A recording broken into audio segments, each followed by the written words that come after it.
Right, we're going to talk today about form, meaning, and use for appositives. As we know, we're going to need all three of them to be equal. So it was a really big struggle to try to figure out which one to start with, but we're just going to jump in and start with form. It's hard to talk about anything without kind of giving a little bit of an understanding of meaning. So an appositive is a noun phrase or pronoun that identifies or kind of renames or re-identifies a noun or pronoun. I would say typically it's usually an appository phrase, which is a noun phrase, but sometimes it can just be a word or pronoun, just one noun or pronoun, so like a name. So if we look at these first two examples, we have Jess, my friend, is in town, and then my friend Jess is in town. And so we have my friend that identifies who Jess is in the first sentence, and Jess who identifies who my friend is in the second sentence. Typically we have commas that kind of encase the appositive phrase, or kind of like puts it at the beginning, separates it, but we don't always need a comma. So no comma if the appositive provides essential information about the noun. So Jess is a very essential part of the noun. There was no need to separate it, but I can't have the noun Jess and then my friend, this noun phrase after, without separating it. It just wouldn't be grammatical.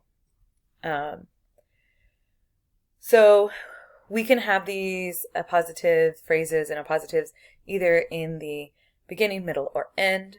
So the taller brother Chad lives in a van at the beginning. Alexa ate Wendy's, her favorite fast food restaurant. And again, we know Wendy's is the name of it, so that's why it can have that apostrophe S. It's just the name of it, of the restaurant. So we're talking about, the sentence is fine without it. We don't need Alexa.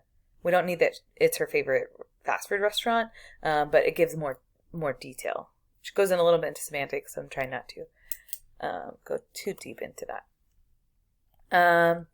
So if we look at this meaning and semantics, this just gives us more. We're going from that general to a more specific. And an appositive phrase gives those details. So from my understanding, I have no reason to believe that the appositive couldn't be the subject, the indirect object, the direct object. I have no reason to believe that it couldn't be that it could be the patient or the agent. So like if we look at the example that was given in the book, the professor loaned the student his favorite book, and then if you added an appository at the end to that direct object of his favorite book, and you said the professor loaned the student his favorite book, the leather bound copy, because maybe he has more than one. Now we're talking about which specific one. So again, like when we're looking at specific details, we're looking at appearance, we're looking at preference, maybe emotion. There's a lot of things that it could be. And so if we're talking about Charlie, the corgi is very loving. Maybe we're at a dog park and maybe there's more than one Charlie. So which Charlie? The corgi. Maybe you want something, you have some preference, and you'd rather have, I want a slushie, I want the blue kind. I want a slushie, the blue kind, instead of saying a second sentence. Susan, the sad girl, is at the counter. Maybe you don't want to go and Susan is at the counter because she's sad. Or kind of an identifier for Susan, which is unfortunate. But again, it could be a lot of things that are specific details going from that general to specific. We look at use. It's to reduce that need of additional sentences or clauses. It's a way to clarify something. So again, like which brother? Chad. Chad's the brother, but which one is that? I don't know their names. The taller one. And it's kind of a quick and efficient way to maybe add something, especially for that slushy one. So the taller brother, Chad lives in a van. I could separate those and make it two separate sentences. Chad lives in a van. He is the taller brother. Or you could use a conjunction. Chad lives in a van and he is the taller brother. So we want to try to alleviate having to say more words than we need to say.